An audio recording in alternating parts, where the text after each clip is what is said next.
had a whole like homeless encampment underneath one of the bridges, and they were just like, "You got to get out of here."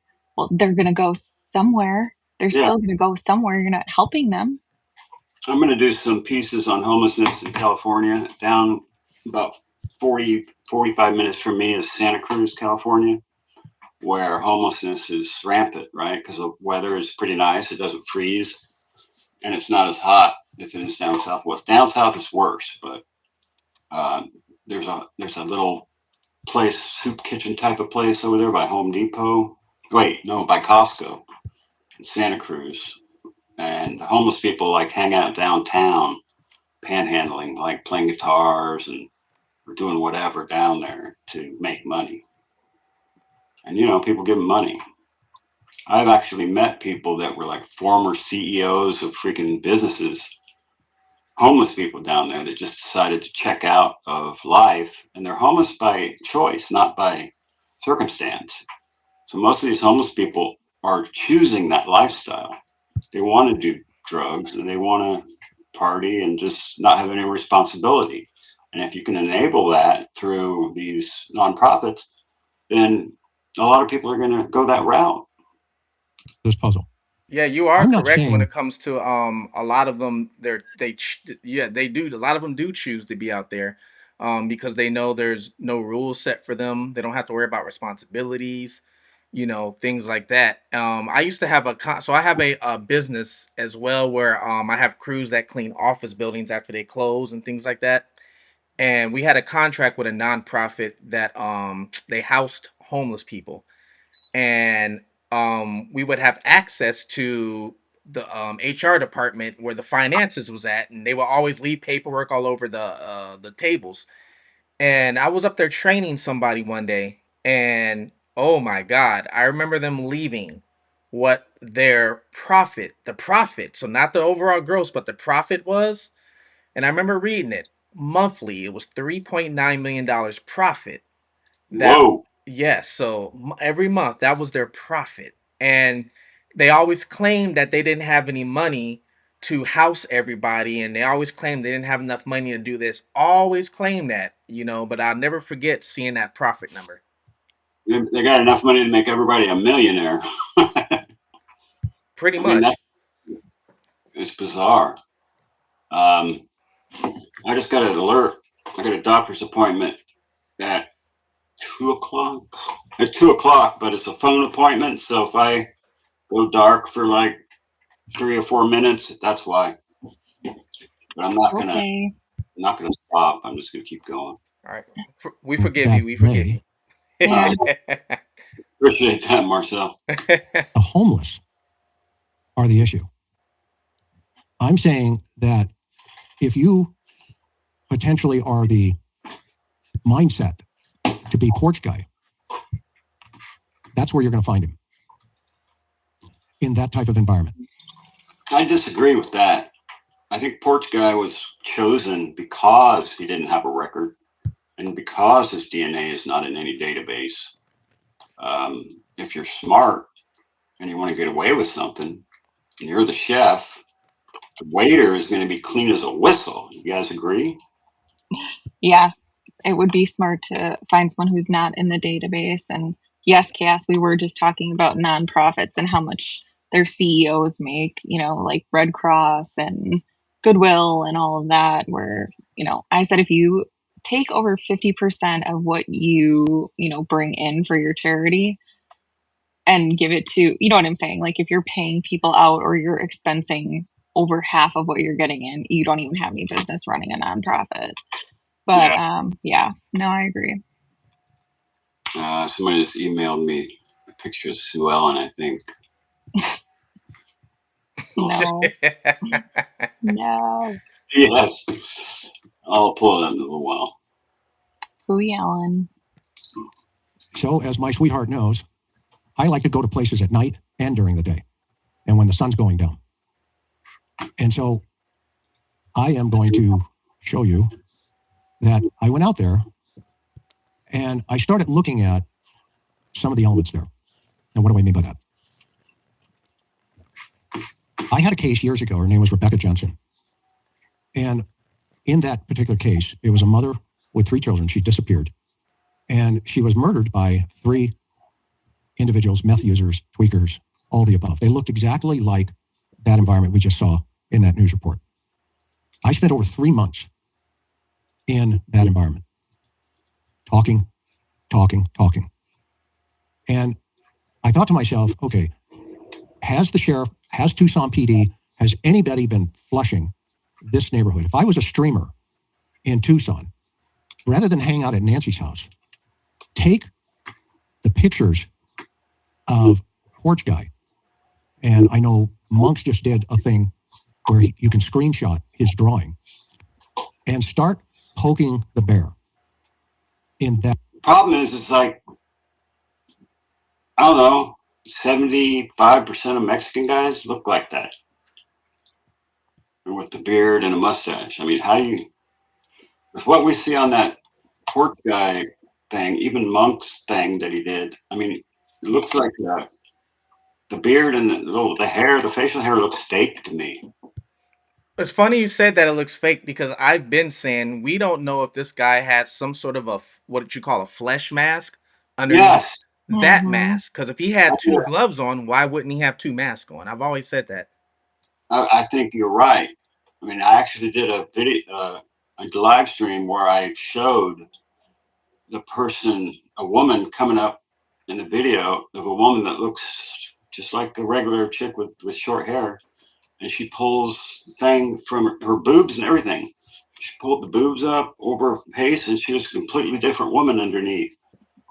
And it's not expensive to do either. I mean, No. I mean, there's actually a case where the woman was murdered and the guy tried to get the insurance money, and it had happened to a previous wife of his, but he either bought or hired someone to buy a mask that looked just like her, so it looked like she was walking in and dousing the place in gasoline and lighting it on fire.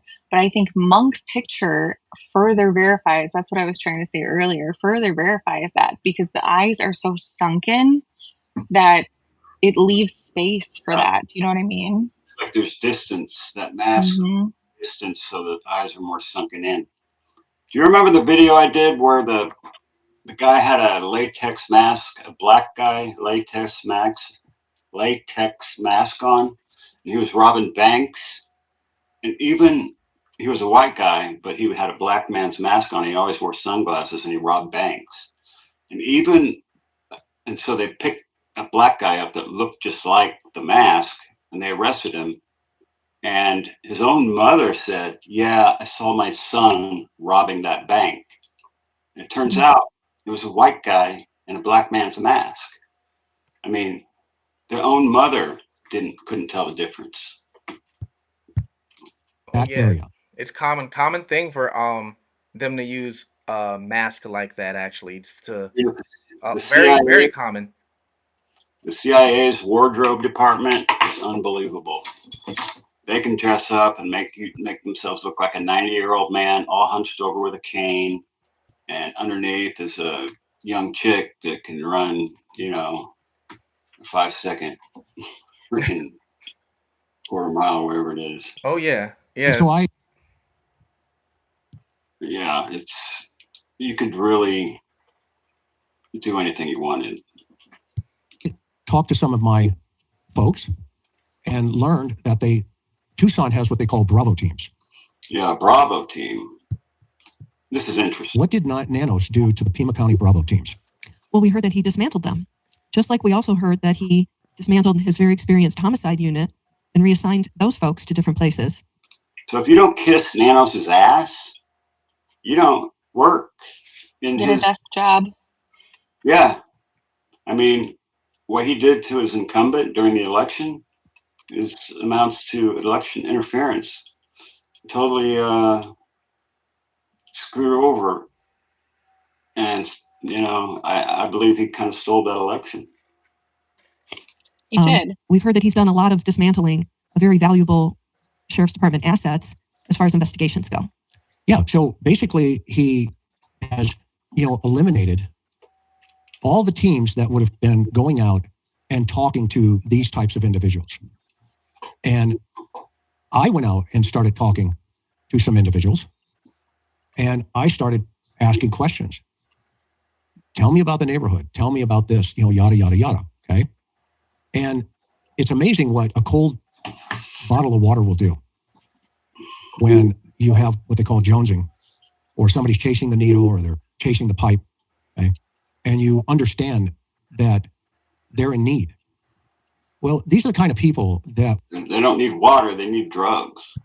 That's what they're after. And that actually goes back to my point about would you go and get a crackhead out the park? Because he just said it's amazing what a cold water would do. So Yeah. if he's back out in the park smoking crack, because that's where he's going to go back to, and you need to get some information, and he's in a dire need, and you got some cold water, he might give you up. So I think if you had a little fent, he'd probably give it up quicker.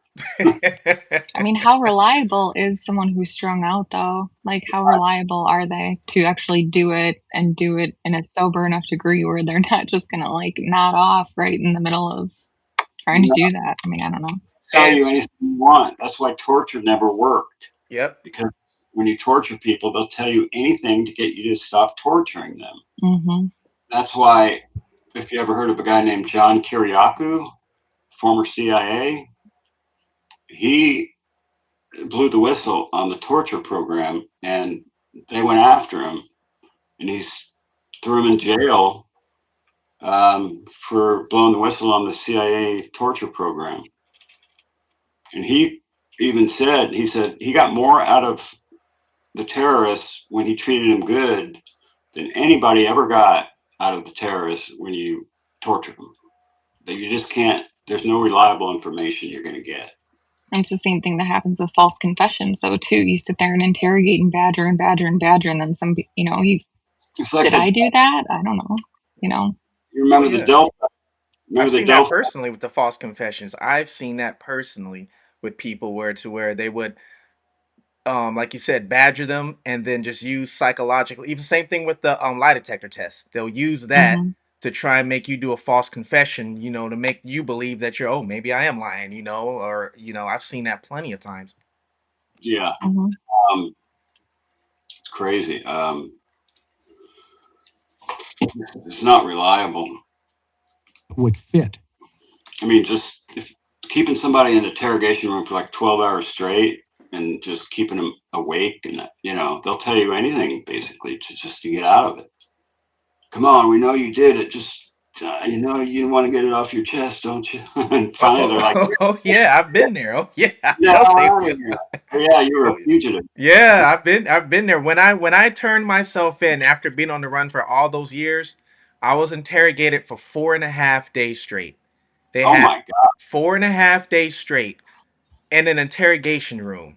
I pretty much was sleeping on the floor, everything. And they came in there and they swear that I was just giving up information to ISIS. All that's what they came in there swearing that I was doing, because I did things so good that they were just shocked at, and they wanted to know, like, hey, did I sell information to these people, or did I buy information, and that type of thing. And and and if I was like weak minded, oh yeah, I could have been, but because I knew the kind of game that they played, with me, Yeah. and I just came back, with facts. Like, this is what I know. This is exactly what I did. We can test it out right now. I can show you what I did, that I broke through your security system to do this, and they were just all shocked by the end of it. But if they would have never, if I was weak minded, oh yeah, I'd probably be doing 30, 50, 60 years on the news and they probably would have used me as some terrorist or something, which I never was, What was the original charge?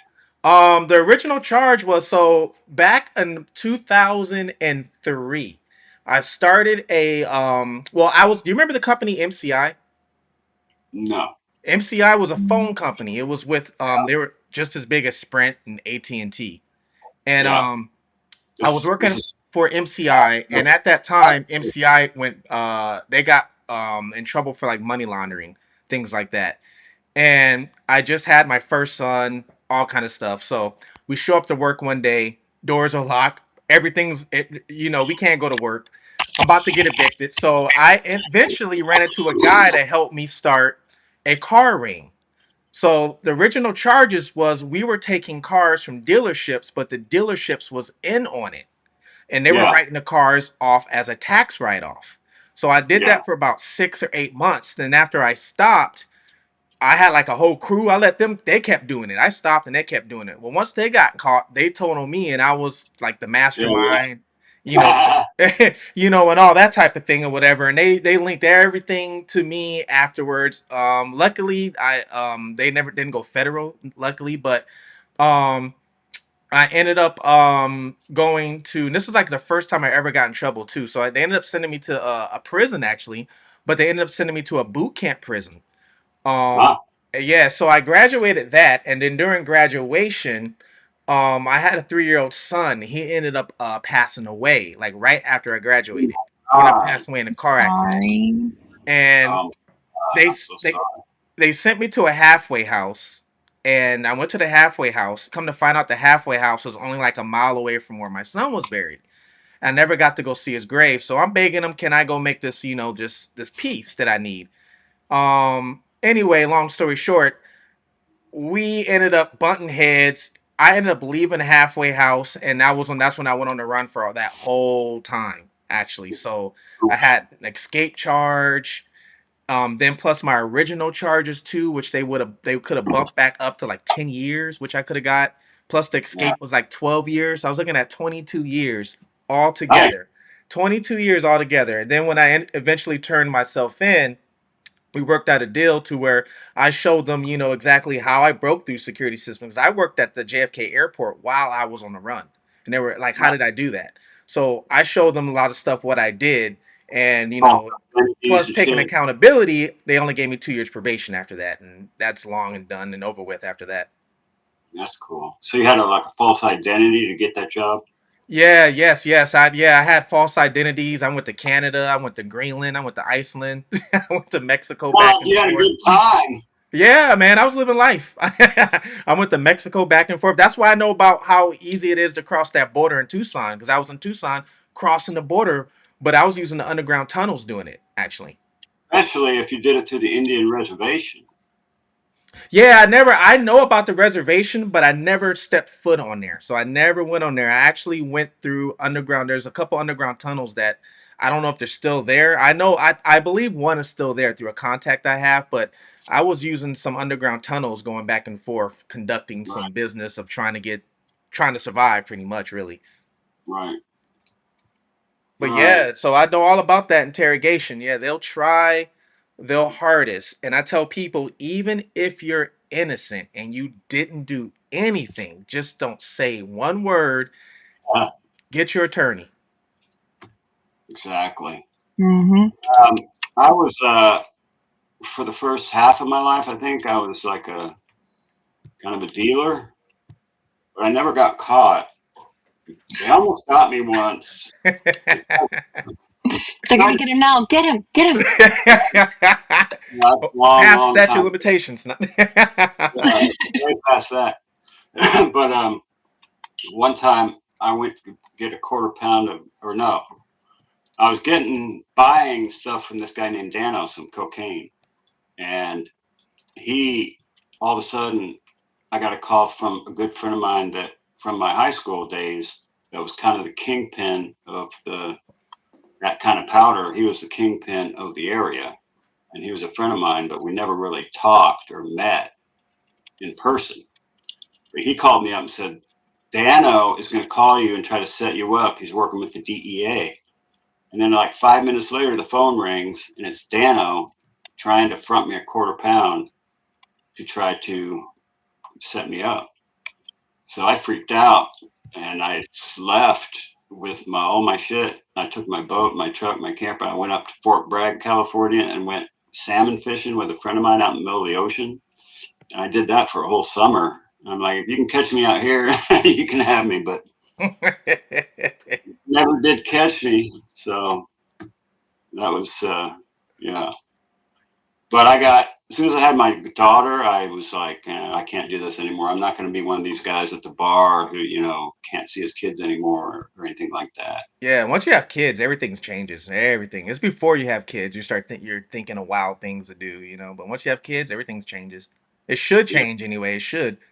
Yeah, my ex actually kidnapped my daughter for a while, and that was pretty traumatic. Oh For wow. 10 days, it was like 10 days. That she was gone, but I figured out a way to get her back. I don't know if I'm criminally qualified enough to be sitting on this panel right now. Yeah, Hold on, guys. I gotta go We catch know a you ran felony. I'll some be red back. lights or something. yeah, you know, to do a crime or something. My phone should be ringing any minute, so if I go offline or if I mute, it's because I'm taking this phone appointment. The type of personality as porch guy. They may not necessarily always be sophisticated, but they are criminally minded. And that guy who came on that front porch had no sense of feeling for Nancy Guthrie. Absolutely zero. And so I wanted to know where those zeros hang out.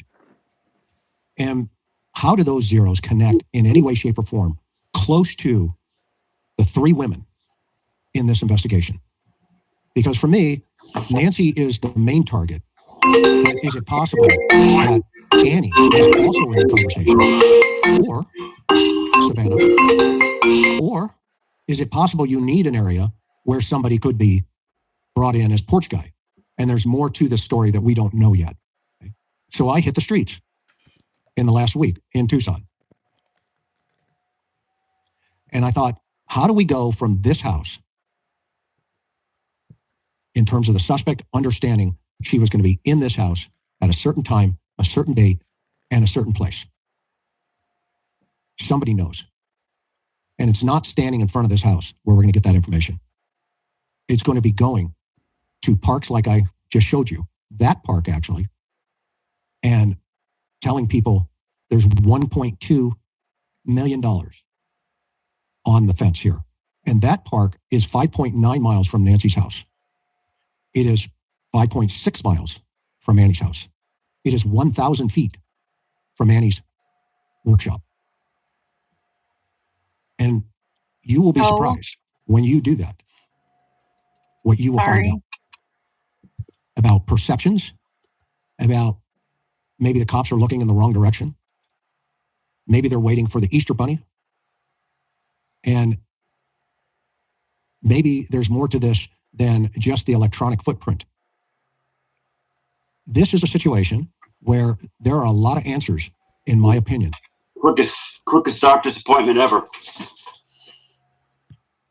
The one thing I can say about recruiting somebody from the park, the one thing that would make sense is if you were recruiting somebody who would be disposable, just to do something real quick. Because one of my contacts who does the coyote business down there in Tucson, if you know what I mean. At 2 weeks after this happened, Mob, I don't know if you saw one of the videos I mentioned it a couple times. I don't know if it's true or not, but they said that one of the people on the porch or at the house might not be alive anymore, and they're probably by the border somewhere dumped off. I've heard So that. so if you did grab somebody from the park, they probably aren't no longer alive anymore if that's the case. I agree. I mean, they would be disposable. Yep. And easily disposable in the sense that, you know, if they're there, people assume that nobody's going to miss them if they, correct, you know, are gone. And because they're an addict and all that and homeless, they're not going to really look into it. They're just going to think, oh, you know, he owed somebody money or whatever, and not a lot of resources going to be expended on that person. You're right. No. That is correct. So that would make sense if you were going to do that, as in like I need an extra driver or extra hand. You know, we're going to give you some money, then then off with his head and they dump him off somewhere. I don't know if you guys remember Kayla Day. Yes. Yep. Kayla Day's husband, William Hubie, was a human trafficker that was trafficking people from Mexico. Yep. And he got in a high-speed chase with Border Patrol and killed an 80-year-old woman, crashing into her and running off into the desert on a broken foot. He got caught and he did 11 years in jail. And he also worked at a dealership in Tucson. So I don't know what that means or whatever, but I got his, I tracked that down. But this is the weirdest case I've ever covered. I can tell you that. Yeah, I think we were in that one live, and I said we got a bunch of everything, but a bunch of nothing at the same time. I know. I think the only In that- case that's been boggled this bad and was this mysterious is John Benet Ramsey, and that's all I can compare it to. The Jean So Benet strange. case is bizarre, especially because the body was there the whole time, and they're like getting ransom and talking about ransom and all this other stuff, and the guy and the poor girl is in the basement the whole time. That is bizarre. One of my viewers said they should be looking if someone died recently. The only issue is if it was somebody from the park who's a drug addict, they will probably be no reports of them missing or anything. Right. Exactly. That geographic region. Karen, thoughts? Let's show the video so they can take a look and see what we found. Okay, so we went from this house right back down to the park. Let me show that here in a second. In my mind to let's try to find the waiter. Now, if you'll notice that sign behind me, okay, that is an auto dealer. They sell cars. They probably let you borrow them too. They let you borrow them. Come on, man. I don't think When I first heard that, I cracked up. I was laughing so Yeah. hard. So wise, Chris. Yeah, I mean, now if some crackheads are running the place, maybe that's here, give me $50 and you can take the car for a few hours and bring it back. I don't know. Possible. Now I did look up I didn't look up who owns it, but I just quickly looked it's up on the the same- dealership. They do Yeah. have a 4.9 rating on Google, Out of but five? I didn't see anybody saying, hey, they let me rent the car or anything like that. That part I didn't see. But they do have a very high rating on Google, if that matters. 4.9 out of 5? Yeah. Oh, that's Out not of like bad. 50 or 60 reviews or something like that. Actually, I can look it up right now. I remember the name of it. All right. Same Crack car rental, Mr. Rooster says. property of the workshop. And at the end of the street here, it's in the same area of it's the park. The park is right next door. And so I thought I'd go talk to some of the folks, for lack of a better term. And this is the kind of area where you would actually find that waiter. Let's say, hypothetically, this is a situation that, involves more than one person. And, when you come out here and you see stuff like this, it does make you think about, the type of people that potentially could have access to Nancy Guthrie. Now, believe it or not, this area here is the actual nonprofit that one of the family members supports. As you can see, this is a pretty interesting area. That little house right there. That definitely looks like a crack den right there. And what is that the one? Why does that look so familiar to the one that they did just do a drug bust on? This There was thing? one not that long ago that 857 was at where they took down a house. I haven't seen that. Oh, let me look into it. Okay. As a whole, there's a park behind me over here that has a lot of homelessness, a lot of drugs. There are needles. There's all kinds of stuff open, here in this environment. Now, one of the things, remember, we talked about in the victim risk continuum is what they call the, situation, environment, circumstance, low, medium, high risk.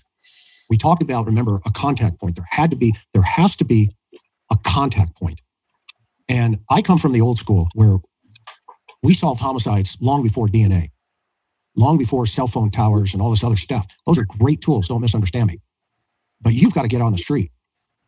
And you've got to know where to go, how to go, and how to get there. And you've got to understand what the circumstances are and empathize with people living on the street. You just can't drive by them and say, thank you very much, or sit at a desk with your computer screen on and expect leads to come flooding into your office or watch YouTube and go, yeah, I think this is a wrench attack. I'm going to tell my investigators to go out there. Okay. when stuff like this is sitting under your nose? Hey man, you guys, there's 422 people in the chat. If you haven't subbed up, sub up. Get us to 5,000. That'd be awesome. Yeah, actually, all my viewers go sub help Mob, go to Mob and hit Mab, subscribe on his M-A-B. channel. Help him Mab. out. Mob's a different channel. This is Mab. Oh, Mab, I'm sorry. Mab. M-A-B, Mab investigates. I said Mob. Go Mob. over the On Mab my channel investigates. too. Help Oh him yeah, out. Pretty Little Clues.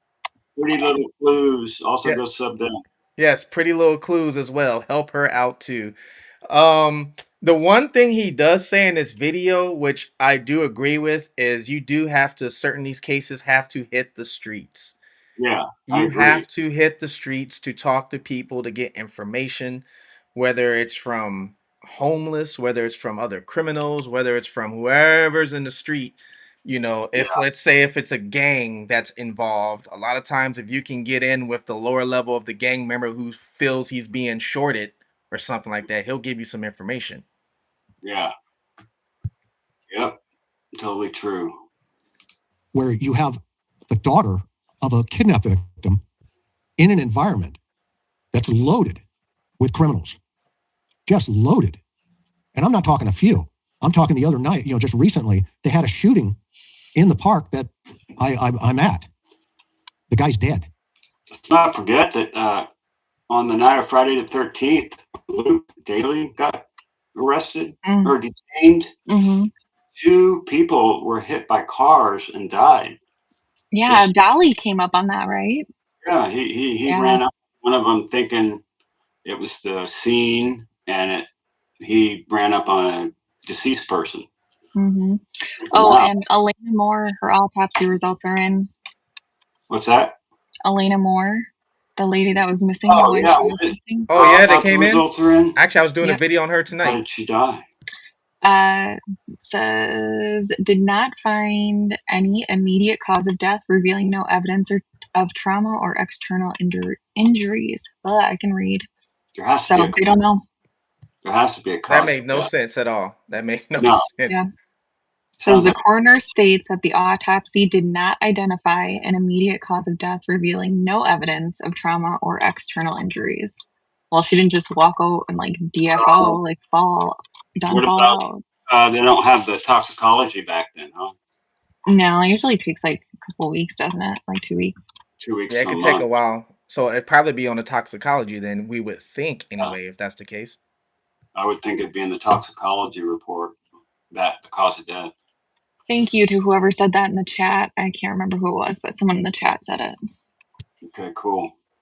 So one of my viewers said there is no way any dealership here in Tucson would allow anybody to borrow a car unless it was a big dealership and you were borrowing a car while yours was getting fixed. I haven't found one yet. Now, I knew this chick that was pretty promiscuous, and she would like sleeping with somebody at the dealership, and that guy let her take a brand new car and just took it, and they reported it stolen, but I guess they had a different plate or something on it. And we were like going to a concert in that vehicle, and she was saying, this is stolen from the dealership, but the guy never got busted or anything. They just got away with it. One time I had a ex-girlfriend who was coming up to my place. I lived in the mountains in like Boulder Creek, California.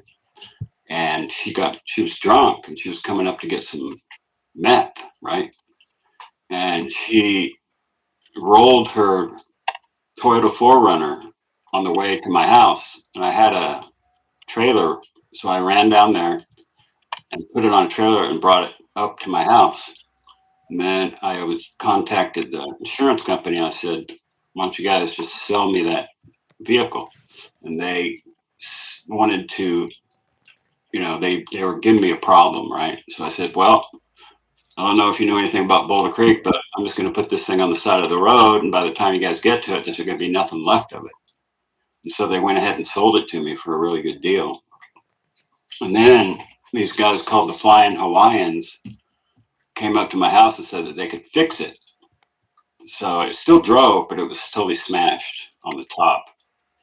So they took off and they came back with a brand new 4Runner with the plates of the old one and the VIN of the old one swapped into the new one. I gave them like a half a gram of meth and they gave me the brand new 4Runner. And I drove it for a while. Even got pulled over and they ran the numbers and it came back to the one that I bought, the wrecked one. I guess that model was really easy to switch out.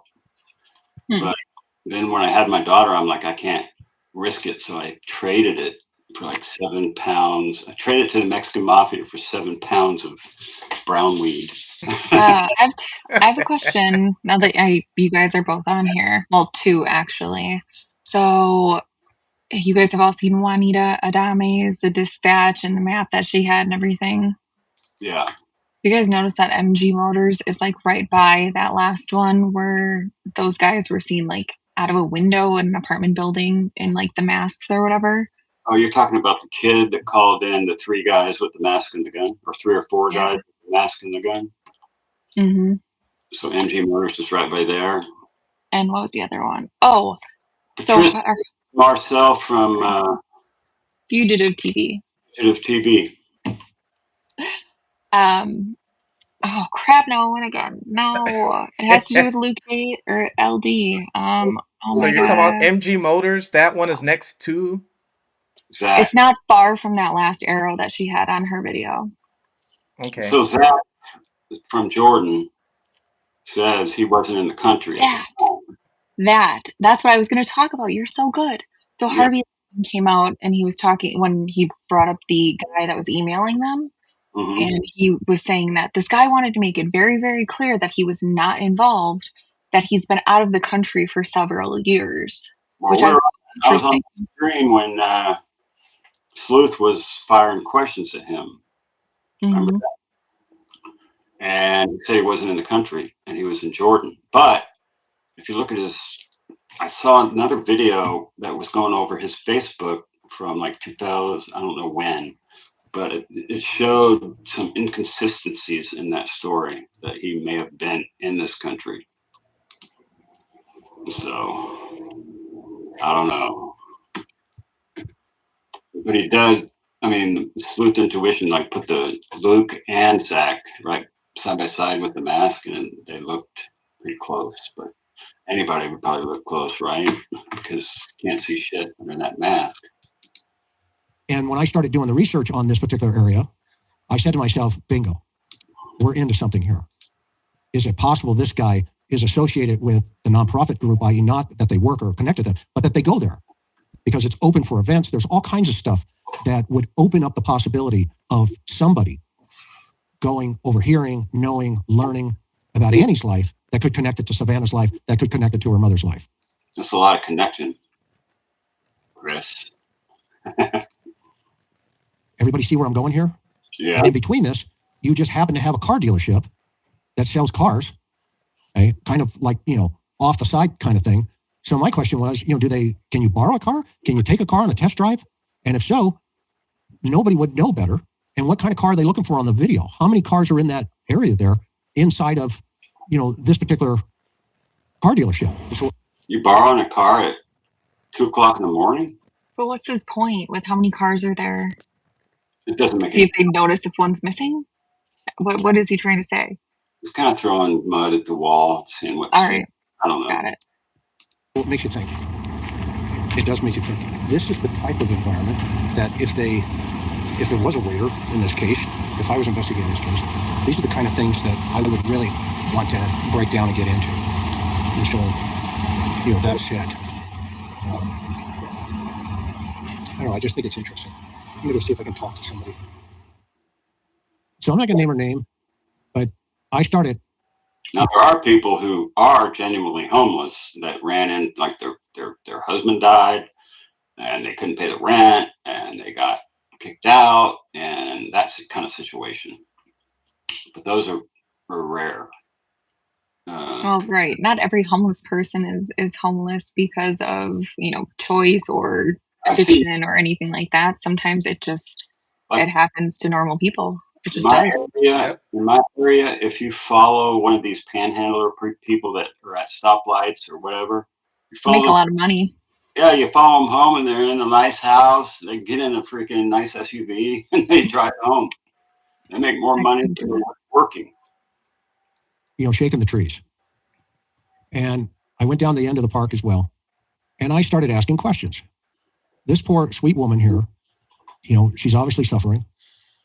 Lots of issues going on here. But you know what? They have the best information. And it takes individuals like this to start feeding you information about homicides. And that only makes sense. She's in the neighborhood. She sees a lot going on, right? And probably most obviously people there aren't reporting on other people's crimes. So she's going to. That's a nice stack job that she's got on the top of there. I mean, I'm going to say that I don't think she's going to drive with that stuff on there, is she?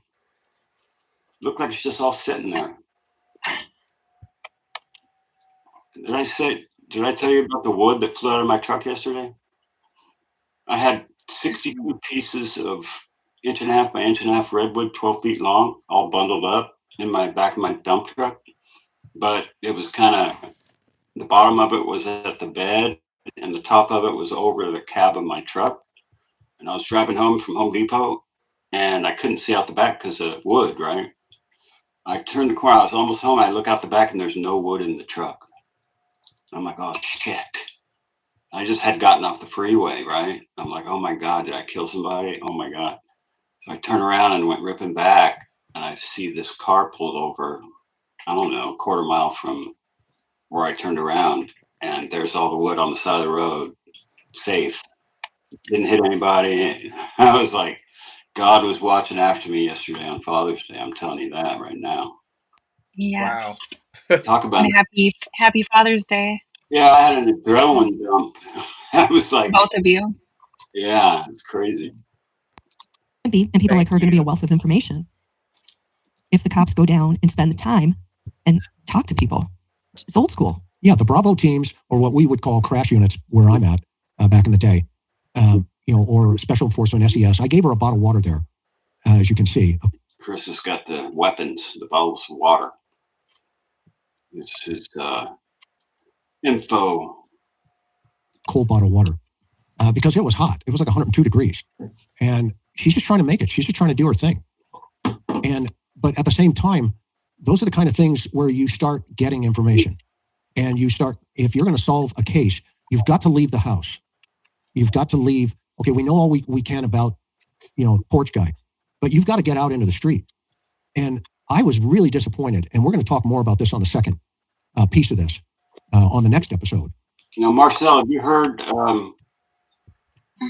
I did an episode on Wi-Fi signals and how you can tell just based on that Wi-Fi signal how many people are in the house and which room they're in and all that kind of stuff. All based on strength of the signal, and they can map that out and get a lot of information to actually sell a service.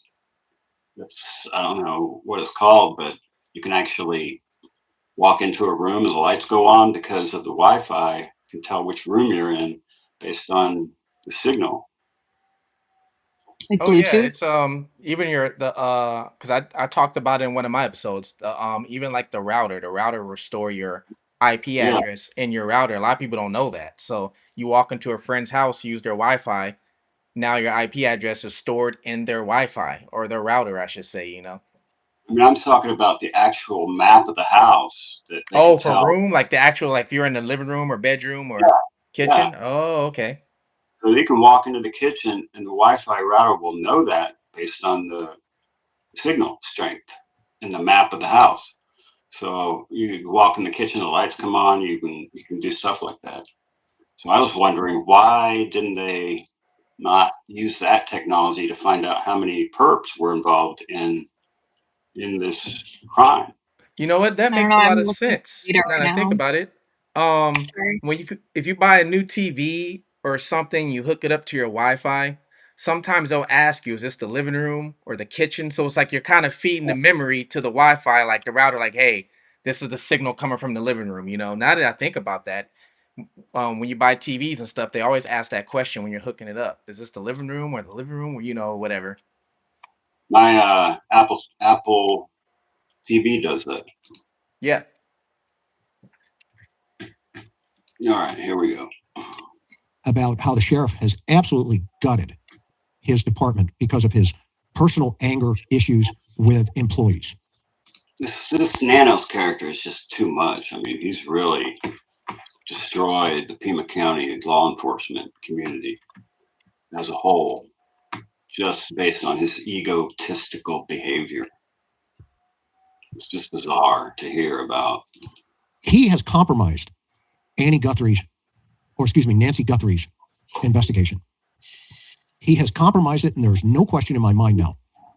Did he do it on purpose? That's what I want to know. Did he compromise it on purpose? I'm starting to believe that he may have, because of my theory about Mr. Honeypot, biggest honeypot on the planet. They're both out of jail now. And what's this whole thing? A false flag. And she's still alive somewhere, like in the French Riviera, sipping on margaritas, living out her last 5 or 6 years. Yeah, I've mentioned that before in my videos a couple times, because we don't know. Like, what if she is alive somewhere and they just did this on purpose to make it look like she's not here? And I've done enough research on false flags that I know that they happen for sure. Of finding connections to potential connections, family members. There's no denying this now. And now what he needs to do is cut loose his teams, and they need to get out there and start talking to people in this type of environment. And at the very least, it would be to eliminate possibilities. Either rule them in or eliminate them. Absolutely. Like this would have to be done. This and probably other areas of Tucson as well. Absolutely. Like this seems like a real magnet for the type of person that porch guy is. Absolutely. We don't know. No one's come forward. No one has That's a lot of assumptions you're making about porch guy. Identified him. Setting aside the $1.2 million reward, we don't know. You would assume they would have told us if they had a solid lead that porch guy was identified, but we have to assume that hasn't happened. And I think a lot of us sit back and go, well, of course the cops were out talking to everybody on the street to try to solve this case. But from what we heard, it hasn't happened. Yeah, and if you look to the gate to the left there, that's the entrance into where all the cars are. And let me just clarify. Yeah. Chris called it a car dealership. I would call it a used car lot, a used car shop. So, sounds like a chop shop to me. We're not talking about brand new, from the manufacturer. We're just talking about used cars. But to your point earlier, how easy would that be to blend in? Again, it's just a theory. If porch guy took different cars to surveil Nancy's house ahead of time. Yeah, and I'm not also suggesting in any way, shape, or form that this dealership is involved in the Nancy Guthrie case in any way, shape, or form. But I am saying that there is a dealership where you can get a car, or maybe even depends on your relationships there, and you could probably use that car, or like I said to Karen, I said, well, what if you're smart enough to say, well, I'll just take it for a test drive, and you want to drive up there and you want to surveil Nancy's house, hypothetically. Let's say you overheard a conversation while hanging out at the Splinter, and maybe you overheard something where somebody said, whoa, wait a minute, let's look at this. Let's see what's going on here. Okay. So you can have more formal.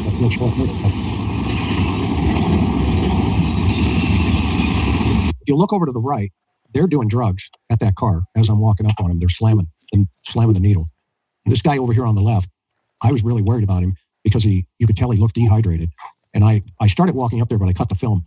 And I turned around and went back, got some water. He's going to pull his bottle of water trick again. Gets all the info he wants with that damn water. Oh my gosh. And I can't even. What?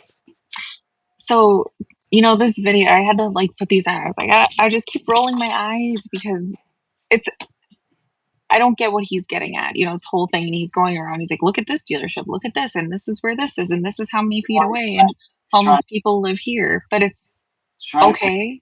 It's trying to paint a picture, overall picture of the area, the park, the Annie Guthrie. I think he's trying to really insinuate that A&T have something to do with this? It sounds like to me.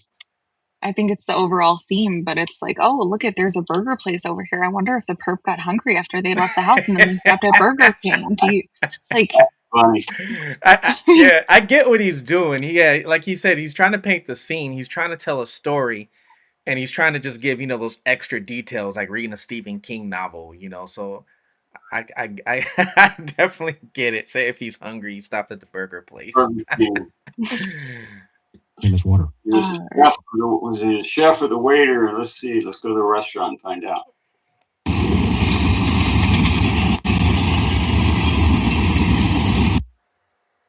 I want to kick you a water, man. You're very welcome. This guy here probably has more information about this park and this environment than Nanos could get in a month. Because you have to go to the people. Remember, I've always said it's citizens who solve crimes, and I mean that still to this day. Okay? He can't. He may be chasing the needle. I talked to him a little bit. Obviously I didn't film it in terms of put his voice or anything like that. But these are the kind of individuals that you need to say very clearly and thoughtfully, look, it's not about you. I'm trying to help this 84-year-old woman. Would you help me? And a lot of times, 99% of the time, individuals like this will do that. 99%? Probably a little less than that. Now, they're going to do it on the QT, but you'll be surprised how many times. I used to have a little thing. It's called My Card. And those of you homicide guys out there, you can use it. I used to have 2 cards. One of them just said the words My Card. And the other one had my business card with my phone number on it. And I would walk up and I'd say, hey, man, yada, yada. Can I talk to you about something? If they go, no, whatever, right? I said, well, no problem. How about if I give you my card? And I'd hand them that card that says My Card. And they'd flip it over and they'd start cracking up. Okay. And I said, now, here's my other card. I know you'll never remember why I want to talk to you, but you will remember the guy that gave you. Yeah, right. The old Guthrie tricks. Columbo. That's funny. My card. When you change your mind, I'll be around and we can talk. So if you look to the left here, when I pan back, There's the druggies right there. See that crew up there? Oh, over here. Partying. Sounds like Tucson is just a party place, man. A lot of rugs. So Well, I found ASU is the #1 party college. I just found who owns that car dealership. That's what I was doing over here. They also own a transportation company dealing with freight as well. Yeah, so they've been owning a car dealership. Let's see, for how long have they had this for? They've had a Tucson Future Classics. And it looks like they've had it since 2023. What is it called? Tucson Future Classics. LLC. That's LLC. Yep, Tucson Future Classics. You will see it. It'll give you the it's like on 13th Avenue. That's what it shows. Do you have the owner? The owner? Yeah. Brian Field. Not Fields, just Field. Okay. Just one field, not multiple. Yeah, just one field. Then he also owns a freight company too, called Pigeon Post Freight. A lot of times when you have an LLC, they can own other companies. Yep, because I do. An S corp is not that way. I had 3 S corps, and I just now started a 501c3. Okay. For my MAB Investigative Foundation. So everything on my channel is going towards helping out like people with missing loved ones, like veterans, that kind of thing. And I just got my letter a couple days ago verifying that I got the 501c3 exemption. Now I got to just start a bank account because I haven't touched nothing on my channel yet. I can put all that money in there, and then I'll have a website with open books so everybody can see where their money goes. Unlike most freaking 501c3 You know what I'm saying? Hey, those are the kind of folks that know so much about about finding porch guy. So again, this would be an area where you could actually hire the waiter, in my opinion. So this is the car shop. This is one of the entrances into Annie's shop. And look how close they were. I walked from her shop to the park. What else do you know about that park, hon? I mean, it's proximity. It's a little hard to tell on our video, but it's all right there. You guys saw the train tracks. You can see where this building, it's called Splinter Collective. It's a nonprofit. It's where Annie has her jewelry shop. And then you can see the rest of the neighborhood. And, obviously the park in particular is a huge troublesome. It's a blight on the city of Tucson. I mean, there's tons of news coverage about, and we just played a tiny clip of it, the homeless encampments that, were moved off site. As we already said, it's a hotbed for criminal activity. And it's a conundrum for the city. They've been dealing with this for years. Again, as far as investigating Nancy Guthrie's case, this would be, to Chris's point, an obvious place to spend time to try to get intel to figure out who Porch Guy is. And you can't be afraid of it. You can't be afraid of political ramifications. You can't be afraid of the type of people you'd be talking to. You have to embrace it because we're talking about Nancy Guthrie. And so connecting some dots here, I thought to myself, okay, I've accomplished goal number one. Is the neighborhood, i.e. Nancy's house, do I think that neighborhood was familiar to the suspect? So the number one question he had in the beginning was, why Nancy? And the answer to that question is because she's Savannah's mother. I mean, I can't think of any other,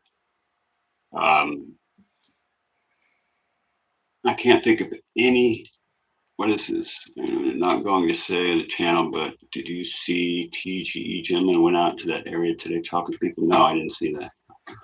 Yeah, it's gotta be, it has to be the Savannah Connect. I mean, Who else could you it would be, think, right? unless Tommaso and Annie did something really, really bad, out there that we don't know about or they don't want to say, but besides that, it would have to be connected with Savannah some sort of way. Yeah, so why Nancy? I think the answer is because of Savannah, just like Cameron immediately knew. Oh, yeah, he knew right away. It's because of you that your mom's gone, pretty much is what he said. Exactly. That's so nice. I thought that, but now that I've been there, I know that. And so the second piece for me was, okay, dot number two, I need to somehow connect or at least start looking in lanes, in directions that would take me to the type of person that would understand that connection. Where is that circle of influence? Where does it exist? And here we are, Karen and I, because this is a collective effort. Investigatively, here I am in front of this place going, hey, wait a minute. What's going on here in this neighborhood? And you guys are seeing it as we were experiencing it now. And so the next piece for me was there's got to be a Walmart nearby. Always a Walmart. Got to be a Walmart where they stole the stuff. 3 of them. Wouldn't you believe it? Yeah, 3 Walmarts. They sent one guy to each Walmart and they all stole the same thing. I think there's more than one guy wearing the same outfit because two of the people I got a picture of 2 people that look totally different and they're both wearing the same getup from that porch video. That's why I think they cut a lot out of it because it's definitely edited. You could tell where it stops. Yeah. How much did they cut out of it? That's what I want to know. And how much did they got from the inside? Because Savannah said she got taken from her bed in pajamas with no shoes on. How does she know that? She had to have seen it from the camera. There has to be a Walmart nearby. And guess what? There's a Walmart nearby. Not only 1, 3. So your theory is Porch Guy would, if he's from this area or familiar with it or been down here, he would have then gone to one of the Walmarts to purchase the backpack and the other things that he wore on the video the night of. Somebody could have bought it there, and you would want to know who that somebody is. Within 2 miles of this area, there are 3 Walmarts. If he bought the backpack, I think they would have caught him. This is in Tucson City proper. So this is the city of Tucson. It is not. If he bought the backpack, they'd have caught him. Yeah, because they all have codes, barcodes, so they keep Yeah. inventory of that. That's how people get caught a lot of times. They don't not knowing, and they all they do is trace the take the barcode from a backpack that's already there, see how many have sold, and just it's going to take a long time. But then you go over the video footage of how many people bought that. If anything did happen, I believe they might have stole it out of Walmart, but not bought it. You walk in Walmart, you grab the backpack, you get the holster, the mask, and whatever else, gloves or whatever. And grab a sub on the way out at Subway. Yeah. Get your nails done. Go into one of the dressing rooms, fill up the backpack with all your booty, and then you're out of there. And nobody. And with the way shoplifting is these days, they're instructed not to even interfere with shoplifters, I think. Stop and get your eyes checked out, the eye examiner, in the front too. Yeah. Gotta do that too. Need a new pair of specs, two Yep. free, and Yep. $99.95. Then you got to make sure you have your receipt for when you walk out for the door checker as well. That's right. Misty drops another $9.99. So the question is that Adam over here. What's up, Adam? What's up, Matt? What's up, guys?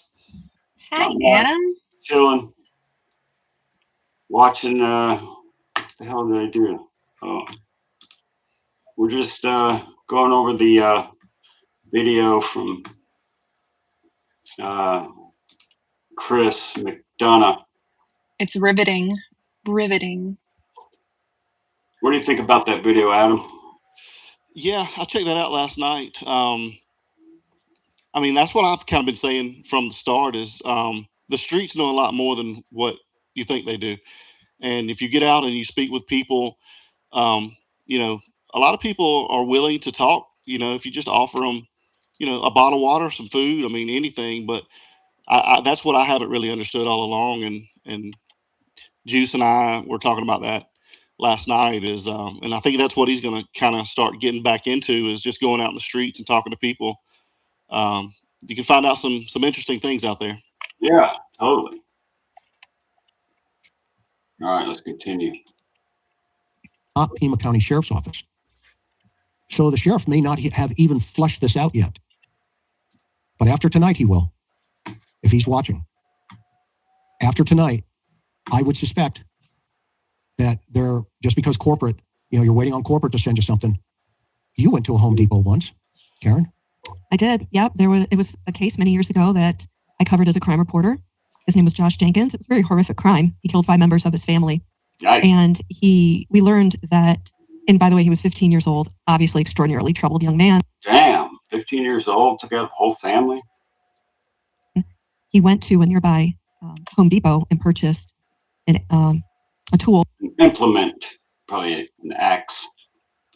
That he then used on his last victim back at the home where he was staying.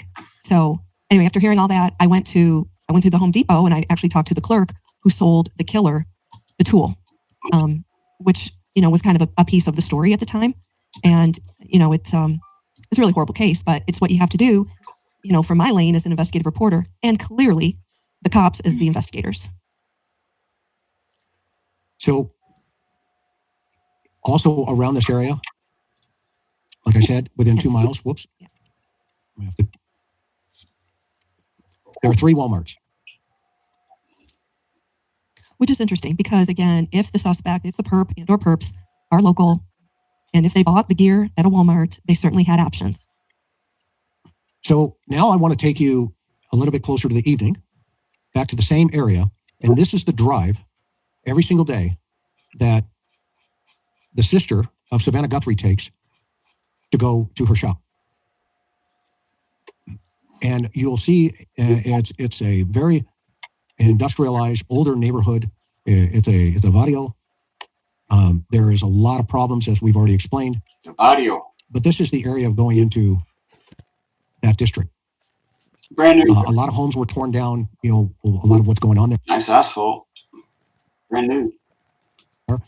There's a tremendous amount of homelessness, but this is basically the hood.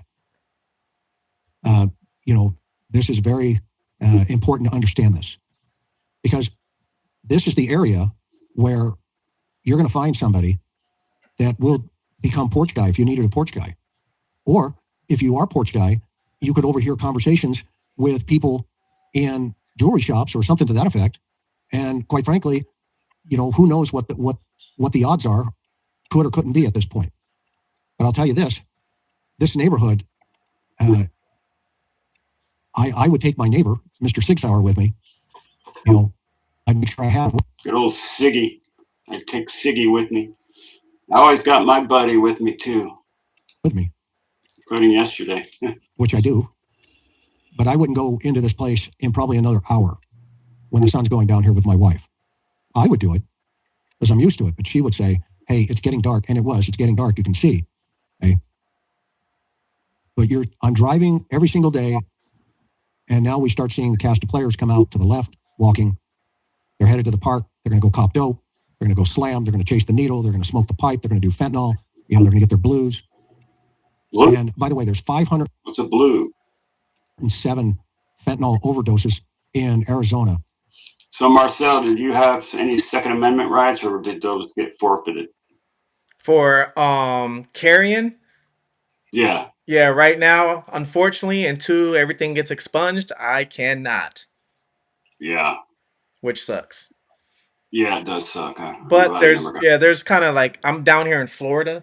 So in Florida, there is some like loopholes you can get away with. So for example, you can carry an old school, if you pack it with powder, you can carry one of those. Oh, yeah. Like a musket? Yep. So Like you a can loader. carry those. You can carry airsoft, anything airsoft weapons that take the CO2 containers. You can carry those too, or you Those can. are pretty powerful. Oh yeah, if you get the right one, I got a couple of those. So yeah, if you get the right one, I got those with the pepper spray balls and stuff. It's just as good. Yeah. And then also you can carry around, believe it or not, bow and arrow, even if it's automatic. Little crossbow action. Yeah, you can do that. So. Some broadheads. Yep. Yep. One thing I will say, I guarantee you there might be somebody. I don't know about the streets, but I bet you there's somebody sitting in prison right now that might know something of one of the individuals. They probably don't know who the main puppeteer is, but I bet you there's somebody in prison right now that might know who an individual it is that was either at the house or was some sort of a middleman that has something to do with it. But the problem is you got to be in prison to find that information out. Right. Agreed. Somebody like Luke or Kayla might know. True. Before you push play, Tucson. I'm gonna be leaving work, so I gotta get out of here. Sorry, Adam, I only got to see you for a few minutes, but it was nice meeting you. And all right, pretty little clues. And yeah, I love you, Adam. Nice meeting you, Marcel. All right, pretty. Good being on the panel with you. All right, see you guys later. Good one. All right. And Marcel, nice to meet you, sir. I haven't met you before, but you're doing some great work. Some great work, man. Thank you. I appreciate that. Thanks a lot. Yes, sir.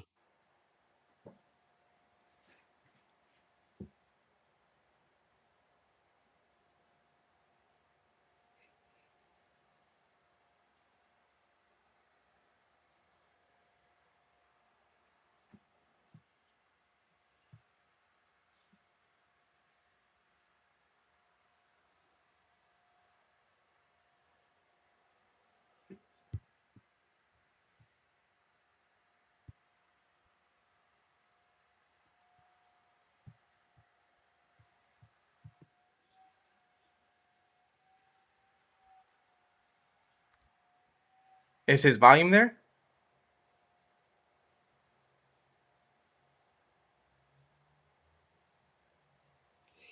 Can you hear Mab? Yep, I can hear you. I was saying on the video, I didn't hear Chris talking anymore in that video. Oh yeah, jump out and jump back in, Marcel. Oh, okay.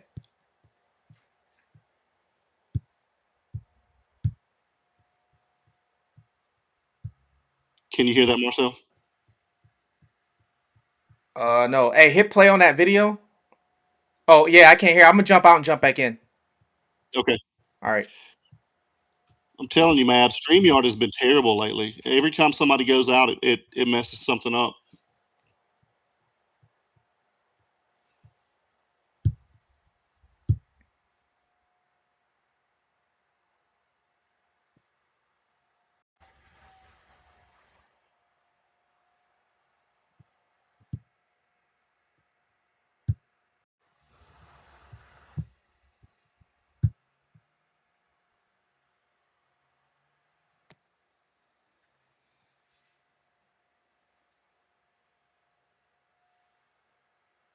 There it is.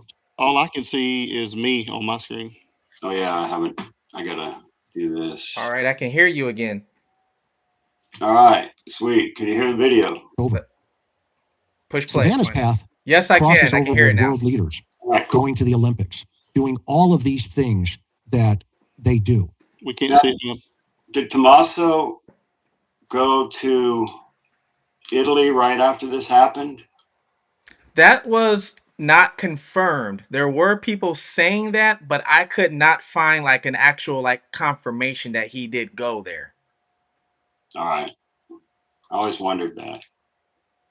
Okay, as a high-profile celebrity, Annie's path every single day crosses homeless, Ma'am, drug addicts, we can't see the video, disenfranchised ma'am. people, et cetera, et cetera, et cetera, and the list goes on. I have to This is Annie. reshare it. I thought I had it shared before. Oh, I do. It says stop screen. Share screen. Oh, when she left, she messed everything up. All right, we got it. All there right. we go. No, my fault. I didn't hit the right button over here. He shot straight ahead. And Still learning on the streamer and shit. when Chris is saying it's Annie's shop, it's within the nonprofit. That building you're seeing is the whole nonprofit organization, and we understand, has a space within that building where she makes and sells her jewelry. Yeah, it's an old Adobe building, and they do great things for the disfranchised. And by the way, those coming back into society from being released from prison, go read their website. Okay? And if you're here and you're not subbed up, consider subbing up. I appreciate it. I'm trying to get to 5,000. Let's get Mab to 5,000, guys. Let's do it. Yes, Yeah. let's get them there. I got to catch up to Patriot Pride. I don't know if I ever will, but We wouldn't be where we are without your help, Mab. So we appreciate you. No, yeah, it goes all around. Helping each other is the way I like to see it. That's right. The list goes on. And so here's the question. Does the suspect know this area? Does he or they know this area? Meaning, did they also know about Annie? And why, if you look at this guy here coming at us, okay, he's coming from the park. And by the way, he went back and he turned around and he came back because my car didn't fit in the neighborhood. Popo's in the neighborhood. That's what he thought you were. And a lot of times when you would work undercover, they had what they called whistlers in the barrios, where you would come in to the neighborhood, even in a cop car, and you would hear all the whistling going off in the neighborhood. So 857 said he recorded the video and there's a sign saying that nonprofit is now moving. And that was kind of a warning to everybody around that the cops were in the neighborhood. Okay. So this guy is going by and checking us out, and he's giving me what we call a hard mad dog as he's going by me. And so I'm just playing, like I'm, Clark Griswold lost going to Wally World. Remember when in that scene in the movie where he pulls up in Chicago and they take his wheels off in the vehicle, and I'm just playing it off like, I see you, Holmes, and I know you see me, right? And that they just get that look, and you get that look. Chris trying to act like he's got some, you know what I'm saying? Like he's got something going on. It's like happening. Yeah, you guys on my stream, go sub up the map. Go sub them up. Thank you. Are you double streaming, Marcel? Oh, yep. Helping you out, brother. Sweet. I appreciate that, brother. No I appreciate problem. that. Look, and they go, "Oh, cop," and yeah, and I kick it back at them like, "Yep, and I've got my next door neighbor with me, so we're good to go." So Home Fries goes by. I cut it, but he came back, but he went up to the park up there. Okay. So you can see the sun's going down, and that typically means, night crawlers. This is that car place right here. You're going to get a clear look at it now when I make the U-turn. You'll see that folks are starting to congregate a little bit more there on the right. And by the way, it goes way back into there where, I've got my sweetheart with me, so, I'm not going to roll that way that night at that time. But here's the car. Now here you get a good look at what's inside of this little Used car shop. Okay. And so you can go in here. Again, they have a website. I'm looking for it. Look, that's a nice old truck there. You can do whatever you need to do. But I had a question in my mind. It was like, well, wait a minute. How many of these cars, is it possible any one of these cars is on a video somewhere in the neighborhood? And this is, for me as an investigator, I would send a videographer down here and say, get me pictures of every single car in this shop down here or in this yard or wherever. And then, you can run it through that software. There are some software that you can run it through and start looking for the Misty Haynes twins, the Haynes twins. Love each and every one of you guys. It takes a team to make an army. Amen. And thank you very much. I really appreciate you, Dolan. That's awesome.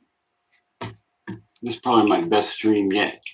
Each one of these cars, because if the suspect, which we believe he had come multiple times to that neighborhood, if the suspect has done that and he's so comfortable with doing that, then at some point, is it possible he's not going to bring the same car over and over and over again? Or if he does, then he's really stupid. But I don't see that piece of the puzzle. I see him being, not sophisticated, but I don't see him, not thinking through the whole process here, evident of the fact that so far we haven't captured him or they haven't captured him. It's a really good point because we've all seen the video from what we believe is January 11th that we were told of porch guy there at Nancy's on camera without the backpack, without the gun, visible anyway. And nobody's asking the question, well, how did he get there if it was January 11th? You're right. Yeah, great point. Had to come in on a car, somehow, some way. It's just an interesting point and theory to pursue if you're investigating this case. Yeah, so we have some elements here of, we've got a potential point of contact site for Annie. We have a little, car shop thing here in the middle, and we've got a park all within a city block, if that, of each other, and approximately 5 miles away from the victim's house. Do you remember Nanos did that free backpack handout? No, what was that? Oh yeah, they got him on video giving out backpacks. I can't remember. Do they hand out free backpacks in that community? Yes, they do actually. I can't remember. It's called badges and backpacks. Badges and backpacks. That's right. Ah, okay. For like kids to go to school, or? Well, it was kind of like a publicity stunt that Nanos does. He likes to do a lot of those where he's on camera. It's like handing out turkeys at Thanksgiving. I get it. Exactly. And so he's doing the badges and backpacks day. So you get a badge and a backpack. Hey, honeybee. How do we know that and a Walmart, that other picture of porch guy was actually January 11th? Like, how do we actually really know that? We don't, but they said in the beginning that, well, January 11th was the darkest time, considering the moon phase. That's why we assume it was around January 11th, because that was one of the dates they were looking at, and it was completely black behind him. And as opposed to February 1st was 99% snow moon, they call it, where it was really light out because of the full moon. Yeah, I always question that picture because when those pictures were very first released, like when Kash Patel went and released those pictures, because remember we got the pictures before we got the actual video, and they kind of gave us the pictures all in a chunk. And it was the same day, right? Yeah, it was the exact same day, and they showed us that picture with that picture of January 11th, that picture was there with the original group of pictures. And some people did catch it. Some people were like, hey, is there two different people there? Because this guy doesn't have a backpack on. And then a couple hours later, we got the video, and everybody forgot about the original pictures. Now everybody's focused on the video, right? Because why go look at the pictures? We got the video now. And then what? 3 weeks later, then they give us the picture that they already gave us the picture, and say, Yeah. "Hey, this picture's from January 11th." One of my sources told me they said when those pictures were released, they believe that that picture of him without the backpack was not supposed to be released at that time, and that's why the Ah, video was released right away. But I don't know if that's true or not. But I always wondered about that. huh. Interesting. Yeah. I'm going to be honest with you. I don't believe anything that they're saying at this point. But hey, Agreed. I hey, mean, I don't even think the timeline's right because they do such a poor job. It almost looks purposeful the way they've screwed it up so I said the bad. same And to thing. It 3 looks like Walmarts everything was done on within purpose, and we get these videos and pictures with no timestamps. On top of that, Yeah, all the cameras have timestamps on them, except they took them out of this video because they didn't want us to see them, yeah, and they took a big chunk out of that porch video. yeah. But they know that he was there January 11th. They know, but there's no timestamp on the video. It just didn't make sense. Yeah, right. 2 miles of this city block. So you've got all the potential elements He's really leaning on A&T in this video. and ingredients of everything that could connect together, you could potentially put it together. And so now all they need to start doing is start pounding the streets in this area with Tucson Police Department. It's going to take both agencies and the FBI to get out here and pound the streets. Don't send the FBI though, because these guys will smell FBI and it'll be much more difficult. You need your street crawlers. You need your cops who have the CIs, who have the informants, who have the street smarts, who have the game. You need your gang task force guys. All of those violent crime task force folks, you need to cut them loose. And you need to shake these trees in this park and areas like this so close to that shop. And you need to start projecting, I'm looking for this guy. Don't show a picture of Nancy. Don't show a picture of Nancy. Show a picture of the bad guy, porch guy. Show a picture of the backpack. Have you seen this backpack on anybody out here? Oh yeah, man, that looks like, Popeyes, or it looks like Casper's, or, whatever. Okay, where's Casper? Who is he? What is he? What's his shoe size? Well, And you start digging. And while you're waiting for the DNA to come back, you dig. I'm going to put this video on while I deal with this dog. He's huffing and a puffing over here. I don't know if he can go out or what. That wasn't me. I'll be right back. Come And on. you get out there and do what I just did in 5-7 days. Okay? And at the very least, rule it out Cut it out. Exactly. after they've done thorough investigation and thorough shaking of the trees, as you call it. Yep. And then you start trying to see what the streets are talking to you about. Because, you've got, here's that gal, she's still there in that one car right there. Okay? But during the nighttime, this whole area comes alive. It absolutely comes alive. Around the corner here, you have the Salvation Army, you have a soup kitchen, you have a food pantry, you have a transient area. These are the areas, it's like 6th Avenue in LA in Skid Row, or an area that we had, which was called Brother Benno's. And you have all of these food pantries that are feeding people that are struggling. Okay? These are the kind of places where you need to start shaking the trees right now. And you will be surprised how much information you can get with $1 million sitting on the table. Rather than chasing bodies in Mexico and, people cutting your finger off and wrench attacks and all this other stuff, this is basic police work 101. This is getting on the street, getting into the dirt and pulling it off, getting the YouTubers. You guys have been doing a great job. I can only imagine how much information, folks could pull out of this environment that, get this environment. You've been there, done that. Okay. Much respect to each and every one of you. You know who I'm talking about. Much respect, because I believe you guys, if you put your efforts into this area, I guarantee you guys will kick some dirt up. Because I'm real curious of how hard that surface is right now, that dirt. And that's a metaphor for information sitting there. If you can get $1 million, I hope you get $1 million. And when they award you that check, I want to be right there with you, watching you.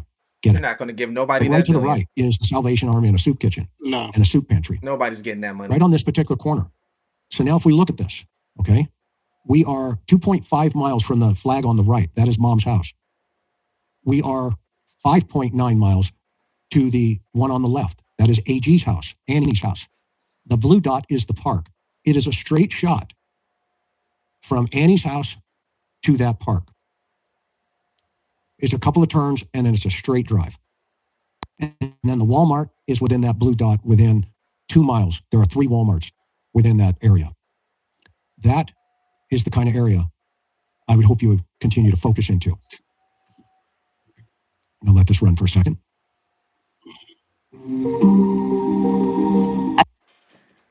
Well, here. He's talking about shaking the streets Park and shaking is the located in the- trees. Needs to shake. Somebody needs to go in there and shake the law enforcement. That's who needs to be shaken. It's them. Yeah. I mean, all the good cops are out. You know, they left because of this idiot. Or they got reassigned, unfortunately. That too. Yeah. You know, but the bad thing about it is, you know, like we've always talked about, nothing's going to happen to this guy because of the connections he has. And that's the unfortunate thing. I mean, the connections go all the way up to the top. Yeah. And he's in place for a reason, and he didn't get removed for a reason. And, you know, it's quid pro quo, and they're all scratching each other's backs.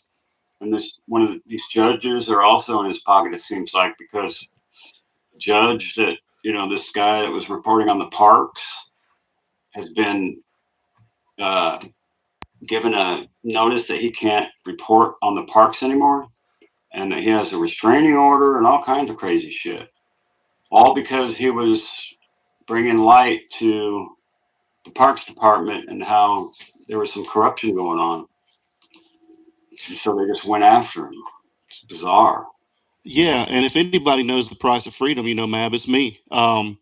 And we had a caller calling the other night, and she got real upset because she was talking about, you know, my nephew died for our right overseas, and she's like, these guys didn't die for my rights. My nephew died, and Yeah. I said, ma'am, I totally understand, you know, and I can sympathize with you because I don't know if you know kind of what we are, Marcel, but I'm a member of a Gold Star family. I lost a family member in war, and so everything's dedicated to him, and we help give back to military families. But anyway, so I Okay. said, ma'am, I can relate to what you're saying. I said, but what you have to understand is if they're dying on a daily basis, our men and women, for our rights, and we don't exercise those rights over here, then what are they doing for us over there?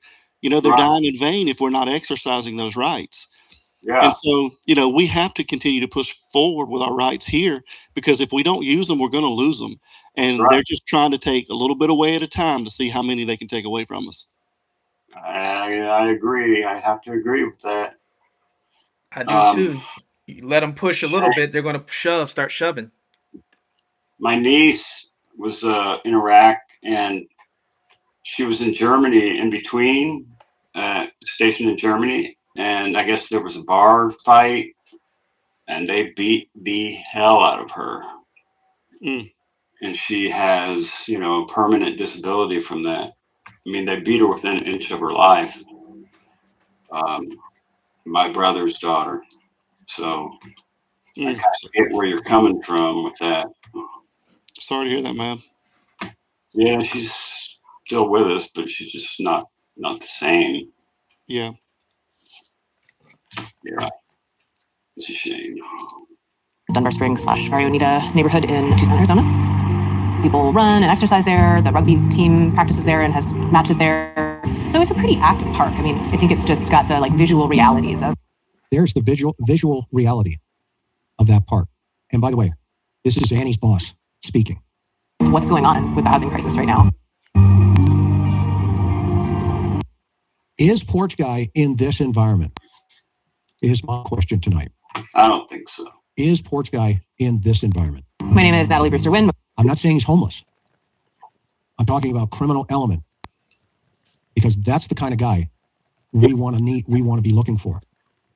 There is no way you leave this environment and show up at Nancy's front door at 2:00 in the morning without knowing why you're going there. Is this the chef or the waiter's environment, I would submit to you, this is the kind of place you will find the waiter. Most people call me Nat, and I am the founder and one of the co-executive directors of Splinter Collective. Our official nonprofit name is the Splinter Art and Community Fund. Splinter Collective is a number of things, but it is a physical space, so it's an art studio, warehouse, and event space, and we primarily work on events and artistic endeavors that amplify marginalized voices and experiences, and we're in an industrial area. It's kind of this little triangle right on the... Yeah, wrong environment, in my opinion, Renee says. I tend to agree with that. I don't think they're picking a crackhead to do that.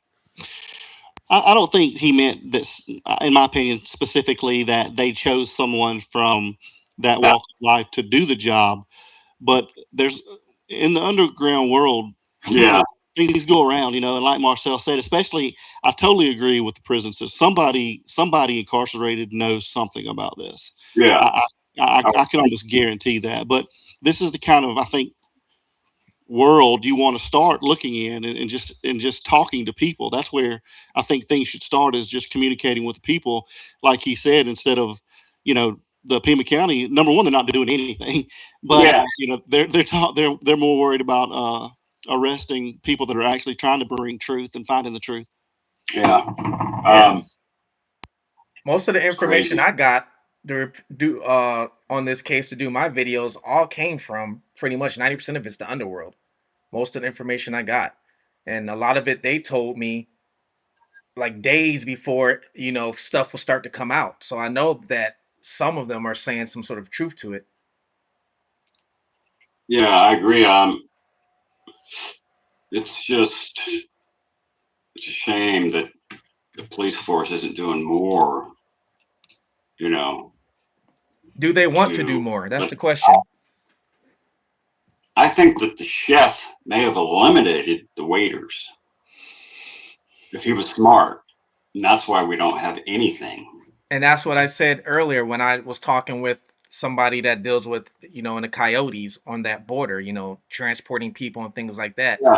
And they told me they had to, within 2 weeks after that, they had to cease operations because FBI was at the border searching for a body that was related to everything that happened.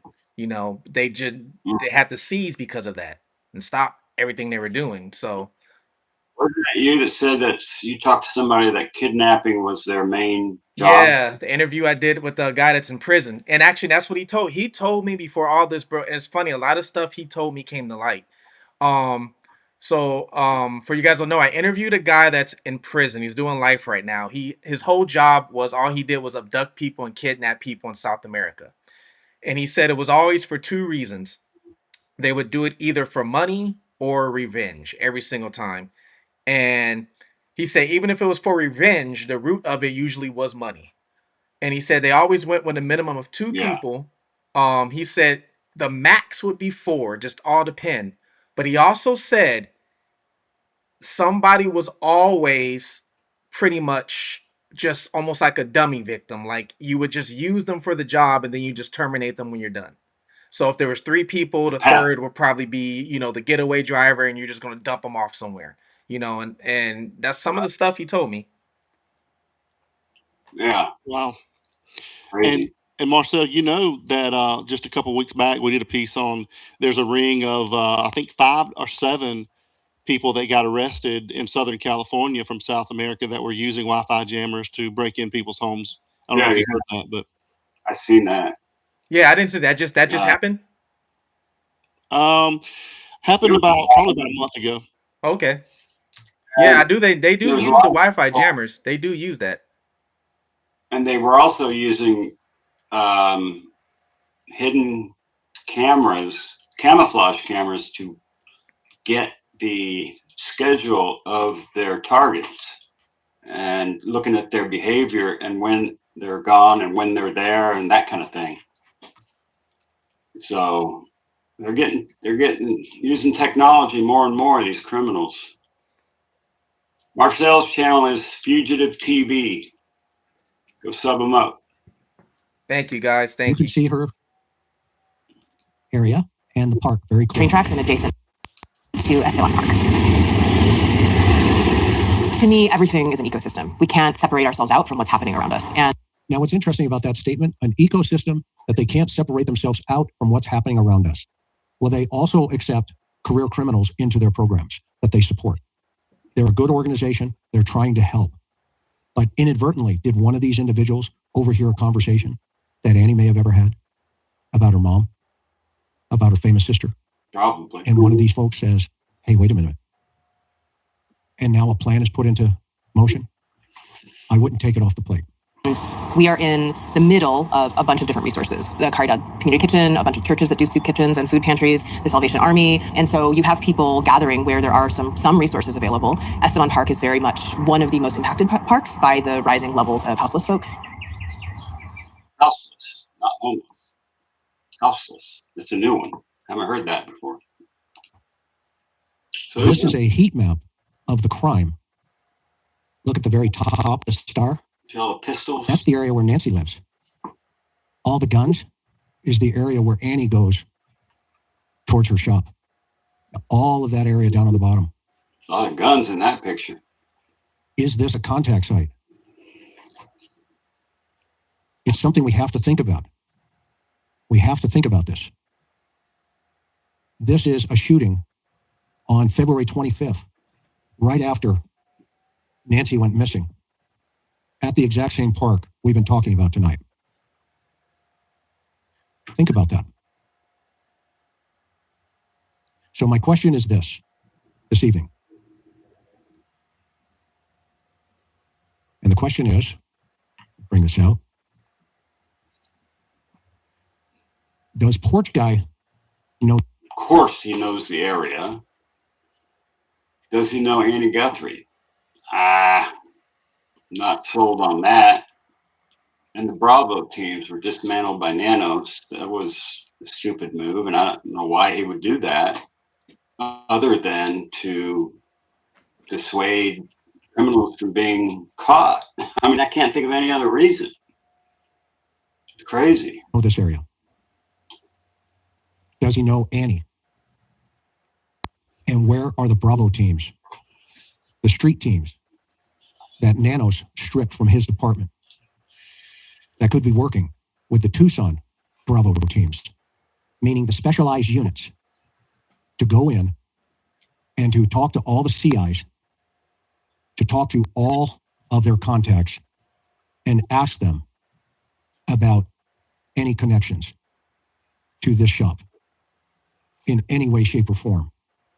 And if so, will it bring leads into bringing Nancy Guthrie home, or at least finding her? At this point, since I have been on the ground now